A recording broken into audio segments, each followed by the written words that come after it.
사랑하는 여러분, 쉽고 재미있는 구약의 이야기 7번째입니다. 이 7이라는 숫자가 참 성경적으로도 축복의 숫자고 또 완전 수가 되죠. 여러분 핸드폰 번호에 혹시 사자가 들어가 있습니까? 많은 사람들에게 사자가 들어가 있어요. 그런데 이게 미신을 지키고 이러는 사람은 이 사자를 굉장히 싫어한다네요. 그래서 자기 핸드폰 번호에 사자가 들어간 숫자를 사용하지 않는답니다. 그래서 뭐 이렇게 좀 기다렸다가도 사자가 빠진 숫자를 사용한다네요. 그러나 믿음의 사람은 뭐 사자든 무슨 자든 상관이 없습니다. 그러나 기왕이면 우리가 이제 1자, 3자, 7자, 9자, 12 이런 숫자가 굉장히 좋죠. 자, 오늘 7번째 이야기.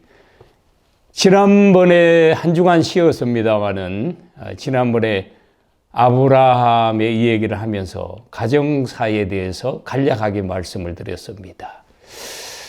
자, 오늘 먼저 하나님의 말씀을 한 군데 읽고 오늘은 아브라함이 가나안 땅으로 이주를 하고 롯과 헤어지는 장면까지만 말씀을 드리도록 하겠습니다. 제가 간략하고 좀 대충의 줄거리만 짚고 넘어가려고 그래도 너무 이렇게 놓치기가 아쉬운 이야기들이 많이 있어서 오늘은 뭐 성경의 장소로 보면은 12장에서 13장밖에 가지 못해요. 그러나 13장이 끝나고부터는 좀 빨리빨리 가도록 그렇게 하겠습니다. 자, 성경 먼저 한 군데 창세기 12장 5절부터 9절까지 제가 읽습니다. 아브라함이 그의 아내 사레와 조카 롯과 하란에서 모은 모든 소유와 얻은 사람들을 이끌고 가나안 땅으로 가려고 떠나서 마침내 가나안 땅에 들어갔더라.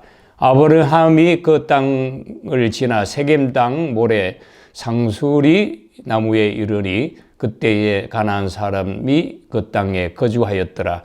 여호와께서 아브라함에게 나타나 이르시되 내가 이 땅을 내 자손에게 주리라 하신지라. 자기에게 나타나신 여호와께 그가 그곳에서 제단을 쌓고 거기서 베델 동쪽 산으로 옮겨 장막을 치니 서쪽은 베델이요 동쪽은 아이라.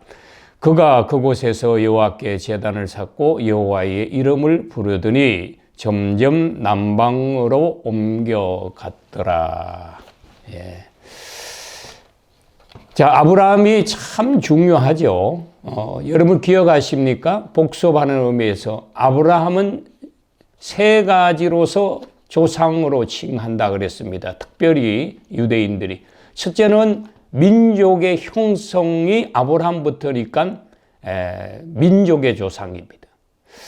두 번째는 창세기 1장 이하에 나와 있는 대로 보면 복을 준다. 모든 민족의 복의 근원이 될 것이다 해서 축복의 조상이 되죠. 중요한 것은 또 아브라함을 통해서 언약을 하지 않습니까? 그래서 약속의 조상 또는 언약의 조상이 되는 것이죠. 그러나 가장 중요한 것은 여러분 구원의 첫 발걸음 이러면은 너무 예수님과 아브라함의 어떤 시간 간격, 시대 간격이 멀어서 여러분들이 좀 쉽게 납득이 되지 아니할 수도 있지만 그러나 마태복음 1장을 펴보십시오. 마태복음 1장에 보면은 그리스도의 계보, 예수님의 계보가 나오는데 아브라함 때부터 그 예수님까지 42대의 계보가 나옵니다. 그 첫 이름이 아브라함이라고 하는 사실이죠. 그래서 아브라함이 얼마나 중요한가 그걸 염두에 두면서 또다시 이제 아브라함을 따라서 이제 가나안 땅으로 또 애굽 땅으로 다시 가나안 땅으로 롯과 헤어지는 그때까지 얘기를 계속하도록 하겠습니다. 아브라함은 175세를 살았습니다. 그리고 창세기 12장 4절에 아브라함이 하란을 떠날 때에 그의 나이가 75세였더라 했습니다. 아브라함은 어디서 태어났다고 했습니까? 고향이 갈대아 우르입니다. 예. 노아의 세 아들 셈, 함, 야벳 중에서 셈의 10대 후손이 아브라함입니다. 아버지는 데라, 할아버지는 나홀입니다. 아브라함은 삼형제가 있었죠. 아브라함, 나홀, 막내 하란이 있었습니다. 하란에게서 조카인 롯이 태어났죠. 예, 그래서 갈대아 우르에서 태어나서 61살, 우리로 말하면 회갑이죠. 회갑 때까지 아브라함이 우르에서 살지요. 그리고 61살 되던 해에 아버지 데라가 아브라함과 아브라함의 아내 사라와 또 조카 롯과 함께 우르를 떠나서 어디를 가느냐 하면은 하란으로 이제 이주를 하게 됩니다. 이때가 조금 전에 말씀드린 대로 아브라함이 61살 되던 때였습니다. 그러면 왜 데라가 그 자기가 태어나서 살던 정든 고향 우르를 아들을 데리고 또 손자를 데리고 이사를 했느냐? 지난번에 잠깐 언급한 대로 데라는 직업이 우상 장사였습니다. 아브라함이 그 우상을 다 불태워버리고 그 불을 끌어갔다가 막내 아들 하란이 불에서 타 죽었다 그랬습니다. 그러니 사랑하는 아들이 죽고 정말로 우상의 그 자기 직업인 우상을 만들던 그 창고, 우상을 쌓아놨던 것이 다 불탔습니다. 아마도 추측으로는 많은 사람들에게 어떤 손가락질도 받고 또 아들을 잃은 어떤 그런 슬픔이 있지 않았나 그렇게 추측을 할 수 있는 거죠. 그래서 모든 걸 정리를 하고 하란을 떠나는데 실제로는 이렇게 추측하기보다도 사실은 가만히 성경을 잘 읽어보면 진작 데라도 가나안을 향하게 되겠다. 창세기 11장 그 31절 하반절에 보면은 갈대아 우르에서 떠나 가나안 땅으로 가고자 하더니 하란에 이르러 거기 거하였으며 그랬습니다. 결국은 뭐예요? 하란이 최종 목적지가 아니고 가나안을 가는 도중에 하란에 잠깐 머문 거죠. 하란에 몇 년 머무느냐? 14년을 머뭅니다. 아까 아브라함이 회갑 때 우르를 떠났다고 했으니까 그 창세기에 보면은 12장 4절에 보면은 그 아브라함이 하란을 떠날 때에 그 나이 75세였더라 그랬으니까 14년을 이제 머문 거죠. 예. 이렇게 해서 그 아버지 데라가 아들 아브라함 내외와 조카 손자 롯을 데리고 우르를 떠나서 하란에 14년 동안 살았다 하는 사실입니다. 자, 그러면 우리가 참 궁금하지요. 우르는 어디고 하란은 어딘가? 지도를 한번 보겠습니다. 자, 지도를 보면 막연하게 우르라고 적혀 있고 또 그 위에 화살표 방향으로 하란이 있습니다. 그리고 하란이 있고 그 하란을 떠나서 아브라함이 가장 먼저 도착했던 곳이 세겜입니다. 그 가나안 세겜이 나와 있고 이렇게 나와 있는데 참 먼 길을 걸어서 고향 우르를 떠나서 하란으로 갑니다. 그러면 우르에서 하란까지 가장 가까운 길이 1080km예요. 여러분 몇 리입니까? 400km가 1000리니까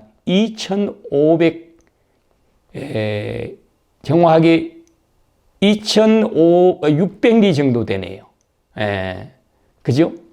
자, 그런 먼 길, 엄청난 먼 길, 건강한 사람이 하루 이렇게 좀 걸을 수 있는 거리가 20km라고 하지 않습니까?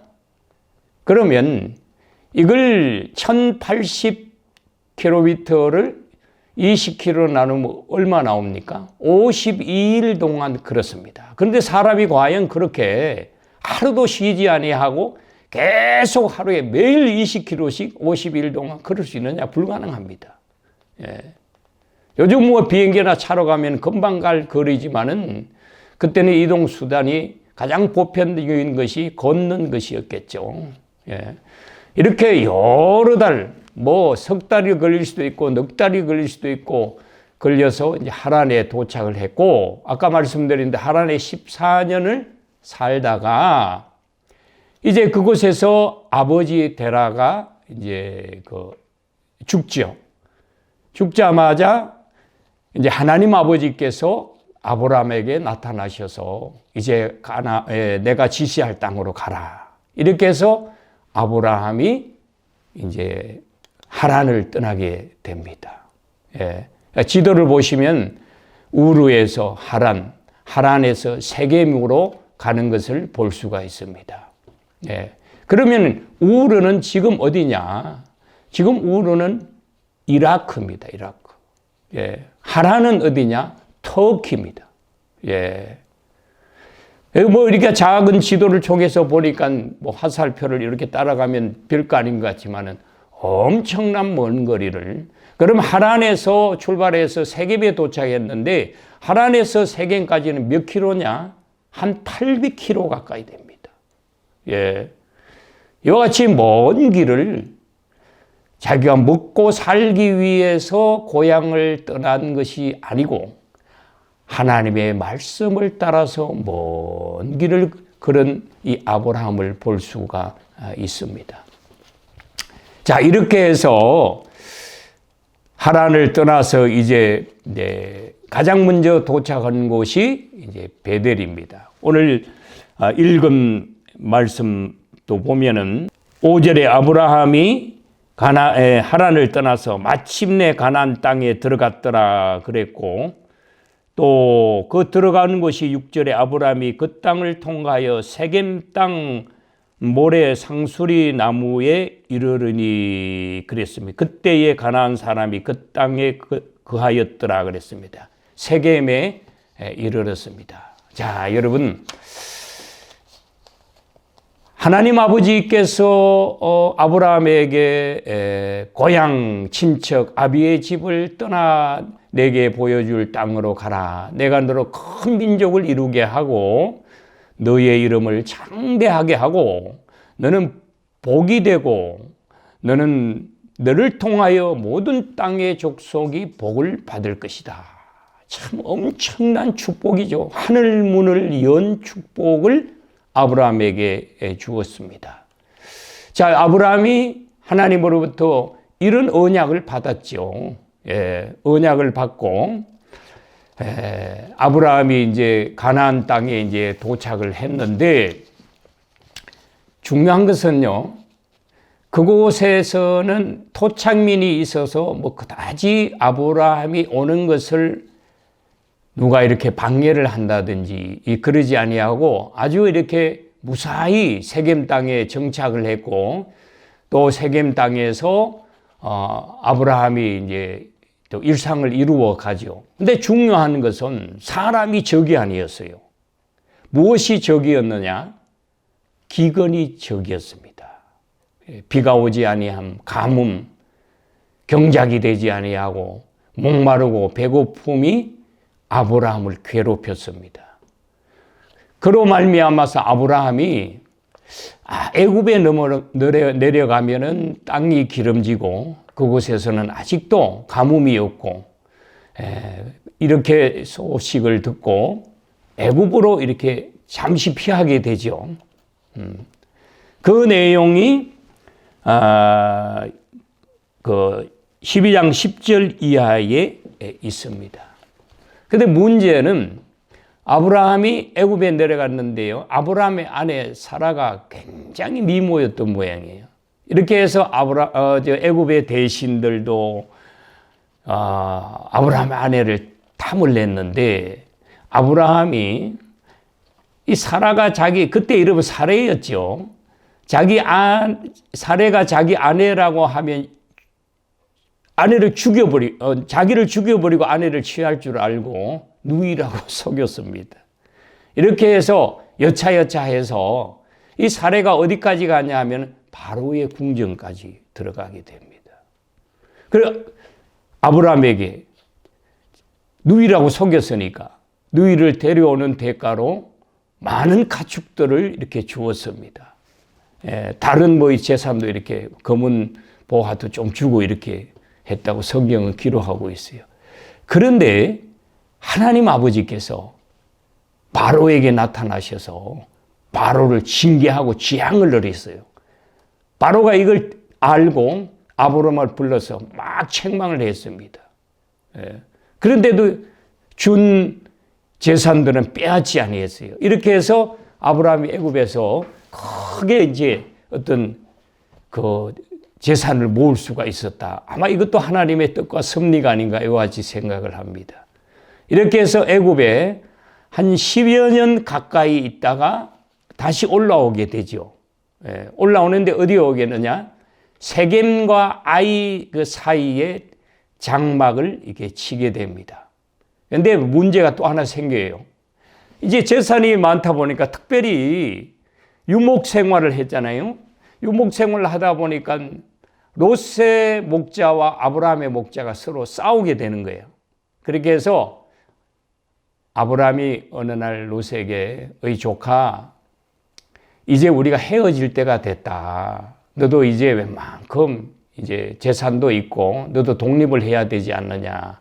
그렇게 해서 너 어느 곳을 택하겠느냐. 네가 택하는 곳에 네가 머물고 나는 너의 반대편에 머물겠다. 이렇게 해서 롯에게 선택권을 주게 됩니다. 그 롯이 소돔 고모라 쪽을 바라보니까 푸른 막 평지가 보이고 너무 좋은 거야. 그래서 요즘 말로 말하면 삼촌 또는 큰아버지 나는 저곳을 택하겠습니다. 이렇게 해서 롯은 소돔 고모라 쪽으로 내려가죠. 소돔 고모라 그러면은 나중에 심판받을 때에 롯의 아내 이야기가 생각나지 않습니까? 이렇게 해서 롯은 소돔 고모라를 택하고 아브라함은 그냥 가나안에 머물게 됩니다. 자, 이렇게 해서 아브라함과 이제 롯이 이제 헤어지게 되고 각자가 자기의 유역에서 삶을 이렇게 살아가게 됩니다. 자, 여러분 오늘은 여기까지 말씀을 드리겠습니다. 결론적으로 하나님 아버지께서 아브라함의 발걸음, 하나님의 뜻을 따라서 구속의 약속을 따라서 아브라함을 부르시고 사용하시는 하나님을 보면서 여러 가지 긴 여정 속에서도 아브라함은 하나님의 말씀을 따라갔다. 성경은 이와 같이 표현하고 있습니다. 우리의 삶 속에서 때로는 여러 가지 어렵고 힘든 그런 인생의 여정이지만은 하나님을 말씀을 따라 사는, 믿음을 따라 사는 인생은 결코 실패하지 않습니다. 하나님께서 보장하여 주십니다. 자, 새로운 11월을 맞이하였습니다. 절정의 아름다움이 단풍으로 산야를 물들이고 있습니다.